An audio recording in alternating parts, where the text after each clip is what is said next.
ఈరోజు మనం వీడియోలో AP constable AP sub inspector యొక్క ఏజ్ గురించి తెలుసుకుందాం. నేను యాక్చువల్గా కానిస్టేబుల్ ఎస్ఐ ఏపీ ఆంధ్రప్రదేశ్ మరియు తెలంగాణ ఒకే వీడియోలో చేద్దాం అనుకున్నాను. కానీ ఏజ్ అనేది రిలాక్సేషన్స్ ఇవి ఆంధ్రప్రదేశ్కి సపరేట్గా ఇచ్చున్నారు, తెలంగాణకి సపరేట్గా ఇచ్చున్నారు. అదీగాక తెలంగాణ ఏజ్ చెప్పాలంటే చాలా జీవోలు అవన్నీ స్టడీ చేసి చెప్పాలన్నమాట. కాబట్టి ఈ వీడియో లెంత్ అవుద్దని చెప్పి నేను తెలంగాణకి సపరేట్గా చేస్తాను, ఏపీగా సపరేట్గా చేస్తున్నాను. ఆల్రెడీ ఇప్పుడు ఏదైతే ఏజ్ రిలాక్సేషన్ ఏజ్ ఎలా ఉంటుంది ఎస్ఐకి కానిస్టేబుల్కి అనేది నేను ప్రీవియస్ 2022లో వచ్చిన నోటిఫికేషన్ రిఫరెన్స్ తీసుకొని చేశాను అనమాట.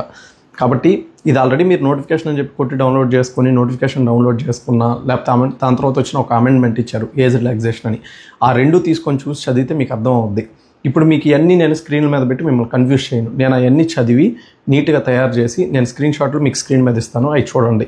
లాస్ట్లో ఎవరికైతే దీనికి ప్రూఫ్ ఏందనుకుంటారో అవి నేను వీడియో లాస్ట్లో అటాచ్ చేస్తాను, చూడండి. మీకు ఏజ్ గురించి డౌట్ క్లారిఫై అవుద్ది. నేను ఏజ్ గురించి చెప్పే ముందు మీరు గుర్తుంచుకోవాల్సింది ఏంటంటే, ఎప్పుడైనా మనకి ఇక్కడ ఫైర్ కానిస్టేబుల్కి, జైల్ వార్డర్కి వీటికి ఏజ్ రిలాక్సేషన్ ఏజ్లు 18 to 32 అలా ఉన్నాయి. మీరు దాన్ని మనసులోకి తీసుకోవద్దు. ఎందుకంటే మనకి మెజారిటీ ఎప్పుడు వేకెన్సీస్ వచ్చినా రిలీజ్ చేసే పోస్టులు సివిల్, ఏఆర్, ఏపీఎస్పీ. కాబట్టి ఈ పోస్టులని చూసుకొని మీ ఏజ్లు అనేవి చూసుకోండి. ఎందుకంటే మిగతా ఫైర్ అయినా జైల్ వార్డర్ అయినా ఇచ్చేది చాలా తక్కువ వేకెన్సీస్. కాబట్టి మీరు ఏజ్ ఉంది కదా అని చెప్పి చదివి రేపు పొద్దున మీరు నోటిఫికేషన్ రెడీ అయ్యే టయానికి ఆ ఫైర్ కానిస్టేబుల్ వేకెన్సీస్ రాకపోయినా, వార్డర్స్ జైల్ వార్డర్స్ ఆ వేకెన్సీస్ రాకపోయినా మీరు బాధపడతారనమాట, నాకు ఏజ్ లేదే అని. కాబట్టి ఏజ్ అనేది పోలీస్ కానిస్టేబుల్లో ఎక్కువ శాతం సివిల్కి, ఏఆర్కి, ఏపీఎస్పీకి వీటి మధ్యలోనే ఉంటేనే ఈ నోటిఫికేషన్స్ ప్రిపేర్ అవ్వండి.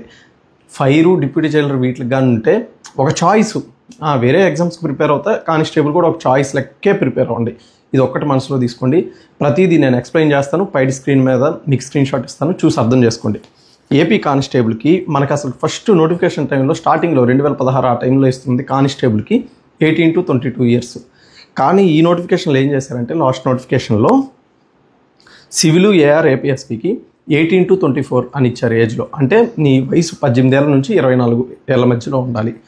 కానీ దాని తర్వాత ఒక రిలాక్సేషన్ అనేది స్టూడెంట్స్ అందరు పోరాటం, తర్వాత బయట ప్రెజర్స్ వల్ల గవర్నమెంట్ 2 years రిలాక్సేషన్ ఇచ్చింది. కాబట్టి జనరల్ కేటగిరీ వాళ్ళకి ఏజ్ 26 years అయింది. మళ్ళీ దీనికి ఎస్సీ కానీ, ఎస్టీ కానీ, బీసీ కానీ, ఈడబ్ల్యూఎస్ కానీ అభ్యర్థులు ఉంటారో వాళ్ళకి 5 years ఏజ్ రిలాక్సేషన్. కాబట్టి 26 + 5 31 years ఈ క్యాస్ట్ వాళ్ళకి. అది సివిల్, ఏఆర్, ఏపీఎస్పీ గురించి. తర్వాత ఫైర్ మ్యాన్ అంటే ఫైర్ స్టేషన్లో పనిచేసే వాళ్ళు ఉంటారు కదా, వాళ్ళని ఫైర్ మ్యాన్ అంటారు. తర్వాత వార్డర్లో మెయిన్ జైల్స్, ప్రిజన్స్ ఉంటాయి కదా, అక్కడ వార్డర్ మెన్, వార్డర్ ఉమెన్. వీళ్ళకి ఏజ్ వచ్చి 18 to 32 ఇచ్చారనమాట. తర్వాత ఎస్సీ, ఎస్టీ, బీసీ, ఈడబ్ల్యూఎస్కి రిలాక్సేషన్ 5 years. సో జనరల్ అభ్యర్థులకు 32, ఎస్సీ, ఎస్టీ, బీసీ, ఈడబ్ల్యూఎస్ అభ్యర్థులకి అయితే 37 years. ఇది గుర్తుపెట్టుకోండి, ఇంతే. తర్వాత ఇప్పుడు రీసెంట్గా తెలంగాణలో న్యూస్ ఏమొచ్చిందంటే, ఫైర్కి ఓన్లీ మెన్నే ఎలిజిబుల్. కానీ తెలంగాణలో ఇప్పుడు ఏం చేస్తున్నారంటే ఫైర్కి కూడా ఉమెన్స్కి అవకాశం కల్పిస్తూ ఉంటున్నారు. కాబట్టి ఫ్యూచర్లో ఏపీలో కూడా అది రావచ్చు, ఫైర్కి కూడా ఉమెన్కి ఎలిజిబుల్ అయ్యే ఛాన్స్ ఉంటుంది. ఇక్కడ నేను చెప్పిన పోస్టులో సివిల్, ఏఆర్, ఏపీఎస్పీలో సివిల్కి, ఏఆర్కి both women, men both eligible. ఏపీఎస్పీకి ఓన్లీ మెన్నే ఎలిజిబుల్. ఫైర్ మ్యాన్కి లాస్ట్ నోటిఫికేషన్ వరకు అయితే ఓన్లీ మెన్నే ఎలిజిబుల్. వార్డర్లో మెన్, ఉమెన్ ఇద్దరు ఉన్నారు. తర్వాత హోమ్ గార్డుల గురించి చాలామందికి డౌట్లు వస్తుంది. హోమ్ గార్డ్స్కి మనకు నోటిఫికేషన్లో ఇచ్చింది అమెండ్మెంట్లో ఇవన్నీ చదివాక చెప్తున్నాను. 18 to 34 years ఇచ్చారు. జనరల్ అభ్యర్థికి 18 years నుంచి 34 years మధ్యలో ఉండాలి. ఎస్సీ, ఎస్టీ, బీసీ, ఈడబ్ల్యూఎస్ అయితే 34 + 5 39 years.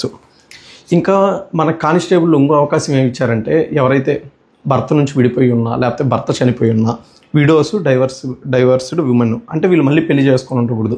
గవర్నమెంట్ దగ్గర నుంచి సర్టిఫికేట్ వచ్చి ఉండాలి భర్త చనిపోయినట్టు. జ్యుడిషియల్గా మీరు సపరేట్ అయినట్టు మీ దగ్గర ప్రూఫ్స్ ఉండాలి. వాళ్ళకైతే జనరల్కి, బీసీకి, ఈడబ్ల్యూఎస్ ఈ 3 క్యాస్ట్లకి 18 to 37 ఏజ్ మధ్యలో ఉండాలి ఉమెన్కి. అదే ఎస్సీ, ఎస్టీ అయితే 18 to 42 years. ఇది కూడా గుర్తుపెట్టుకోండి. ఇది మనకి కానిస్టేబుల్ గురించి మీ డౌట్స్ క్లియర్ అయిపోయాయి అనుకుంటున్నాను. ఏమైనా డౌట్స్ ఉన్నా కామెంట్ చేయండి. తర్వాత సబ్ ఇన్స్పెక్టర్ విషయానికి వస్తే సివిల్, ఏపీఎస్పీ, ఏఆర్కి 21 to 27 అని చెప్పి మనకి ఇచ్చారు నోటిఫికేషన్లో. తర్వాత ఏజ్ రిలాక్సేషన్ ఒక 2 years ఇచ్చి టోటల్ 29 years. అంటే ఒక జనరల్ అభ్యర్థి రాయాలంటే 21 to 29 years మధ్యలో ఉండాలి. ఇంకా ఎస్సీ, ఎస్టీ, బీసీ, ఈడబ్ల్యూఎస్ వాళ్ళు అయితే +5 years, 29 + 5 34 years. ఇది ఫైనల్. తర్వాత డిప్యూటీ జైలర్ మెన్కి 21 నుంచి 32 ఏళ్ళ దాకా +2 ఏజ్ రిలాక్సేషన్. సో జనరల్ అభ్యర్థి 34 ఇయర్స్. ఇంకా ఎస్సీ ఎస్టీ బీసీ ఈడబ్ల్యూఎస్ అయితే 39 ఇయర్స్. డిప్యూటీ జైలర్ ఉమెన్కి అయితే 21 to 27 +2 29 ఇయర్స్ జనరల్ కేటగిరీ. ఇంకా ఎస్సీ ఎస్టీ బీసీ ఈడబ్ల్యూఎస్ అయితే 29 + 5 34 ఇయర్స్. ఇంకా స్టేషన్ ఫైర్ ఆఫీసరు దీనికి 18 to 32 ఇయర్స్ +2 = 34 ఇయర్స్ జనరల్ అభ్యర్థికి. ఎవరైతే రిజర్వేషన్స్ ఉంటాయో 34 + 5 39 ఎస్సీ ఎస్టీ బీసీ ఈడబ్ల్యూఎస్కి. ఇవన్నీ మీకు నేను చెప్తున్నాను, పక్కన స్క్రీన్ మీద కూడా ఇస్తున్నాను, మీరు స్క్రీన్ షాట్ తీసుకొని ఉంచుకోండి. ఇంకా మీకు డౌట్ వస్తుంది, అన్న నువ్వు ఏజ్లు చెప్పావు సరే, మనం కట్ ఆఫ్ డేట్ ఎప్పుడు తీసుకోవాలి, ఏజ్ ఎలా క్యాలిక్యులేట్ చేసుకోవాలనుకుంటే గూగుల్లో ఏజ్ క్యాలిక్యులేటర్ అని కొట్టండి. ఇప్పుడు మీ డేట్ ఆఫ్ బర్త్ కొట్టండి. మనకి నోటిఫికేషన్స్ అన్నింటిలో కట్ ఆఫ్ డేట్ ఎప్పుడు ఇస్తున్నాడు అంటే July 1 ఇస్తున్నాడు. ఇయర్లో అది సెప్టెంబర్లో ఇచ్చిన అక్టోబర్లో ఇచ్చిన notification July 1 cut off date అని ఇస్తాడు. ఇంత లోపల మీ ఏజ్ ఎంత ఉండాలని ఉంటారు. ఆల్రెడీ ఎంత లోపల ఏజ్లో ఉండాలో మీకు చెప్పేశాను. మీరు గూగుల్లో ఏజ్ క్యాలిక్యులేటర్ అని కొట్టి స్టార్ట్ డేట్ దగ్గర మీ బర్త్ డేట్ కొట్టండి. ఎండ్ డేట్ దగ్గర July 1 అని కొట్టి ఒకవేళ 2026లో నోటిఫికేషన్ వస్తుంది అనుకుంటే 2026 అని ఎంటర్ చేయండి ఇయర్లో. లేకపోతే 2027లో వస్తే మీ ఏజ్ ఎంత ఉంటుంది అట్లా చెక్ చేసుకోండి. ఆ విధంగా మీ ఏజ్ క్యాలిక్యులేట్ చేసుకోవచ్చు. నేను మీకు చెప్పేది ఏంటంటే ఎవరైతే ఏజ్ బార్డర్లో ఉన్నారో, ఏజ్ సరిపోదనుకుంటున్నారో, గవర్నమెంట్ ఏజ్ రిలాక్సేషన్లు ఇస్తుందో లేదో ఇవన్నీ మనకు తెలియదు. ఖచ్చితంగా ఇంతకంటే తగ్గించడం అయితే ఉండదు. ఇంత ఏజ్ లోపల ఉన్న వాళ్ళు అయితే హ్యాపీగా ప్రిపేర్ అవ్వచ్చు. కొంచెం బార్డర్లో ఉన్న 2026లోనే 2025లో నోటిఫికేషన్ వస్తేనే మీకు ఏజ్ సరిపోద్ది, 2026లో వస్తే సరిపోదు అనుకున్న వాళ్ళు ఇంకో ఎగ్జామ్స్కి ఏదైనా ప్రిపేర్ అవుతా దీన్ని ఒక ఆప్షన్ పెట్టుకోండి. అంతేగాని దీనికోసమే పెట్టుకొని రేపొద్దున ఏజ్ రిలాక్సేషన్ రాకపోతే అనవసరంగా అంత దాకా ఉండి మీ హోప్స్ అనేవి కోల్పోతారనమాట. మళ్ళీ మీ అందరికి వచ్చే ఎక్కువ డౌట్ ఏంటంటే, అన్న నేను ఆల్రెడీ కానిస్టేబుల్గా ఏపీఎస్పీ కానిస్టేబుల్గా చేస్తున్నాను, లేకపోతే నేను సివిల్ కానిస్టేబుల్గా చేస్తున్నాను, నాకు ఎస్ఐకి ఏజ్ రిలాక్సేషన్ వస్తే లేదా అని అడుగుతారనమాట. మీకు ఏజ్ రిలాక్సేషన్ ఎలా స్టార్ట్ అవుతుందంటే మీ ట్రైనింగ్ అయిపోయాక డేట్ నుంచి 1 ఇయర్ సర్వీస్ అయితే 1 ఇయర్, 2 ఇయర్స్ అయితే 2 ఇయర్స్, 3 ఇయర్స్ అయితే 3 ఇయర్స్, అలా 5 ఇయర్స్ దాకా మీరు ఏజ్ రిలాక్సేషన్ చేసుకోవడానికి ఎలిజిబుల్ అనమాట. అలా మీకు ఏజ్ రిలాక్సేషన్ వస్తుంది. అంటే మీకు ట్రైనింగ్ అయిపోయాక 1 ఇయర్ అయితే మీకు మీ క్యాస్ట్ల వారీగా మీ ఏజ్ ఎంత ఉంటుందో అది ప్లస్ 1 ఇయర్ సర్వీస్ అయితే 1 ఇయర్, 2 ఇయర్స్ అయితే 2 ఇయర్స్ అలా మీకు యాడ్ అవుద్ది. అది కానిస్టేబుల్గా చేస్తున్న వీళ్ళకి. గవర్నమెంట్ ఎంప్లాయీస్ అందరికీ మన ఏపీ స్టేట్లో ఎవరైతే ఏపీ స్టేట్లో మాత్రమే గవర్నమెంట్ ఎంప్లాయీస్కి అప్ టు 5 ఇయర్స్ వరకు ఈ రూల్ ఉంటుంది అనమాట. అది ఇంకా దాని తర్వాత చాలా ఇచ్చున్నారు. ఇంకా మళ్ళీ ఎక్స్ సర్వీస్ మ్యాన్లు వీళ్ళు ఉంటారు కదా, అంటే మీరు ఒకవేళ ఆర్మీలో కానీ నేవీలో కానీ ఎయిర్ ఫోర్స్లో చేస్తే మీరు ఎంత సర్వీస్ అయితే చేసి ఉంటారో అన్ని ఇయర్స్ మీ ఏజ్ రిలాక్సేషన్కి అది యాడ్ అయ్యి ప్లస్ ఎక్స్ట్రాగా 3 ఇయర్స్ యాడ్ అవుద్ది. అది ఇంకా నేను దీని గురించి ఏమేమి ఉన్నాయో అవన్నీ మీకు డీటెయిల్డ్గా లాస్ట్లో అటాచ్ చేస్తాను. అవి చదువుకోండి, అవి అర్థమైపోద్ది అంతే. ఇంక ఏజ్ గురించి మీకు ఏ డౌట్ లేదనుకుంటున్నాను. అందరు మంచిగా.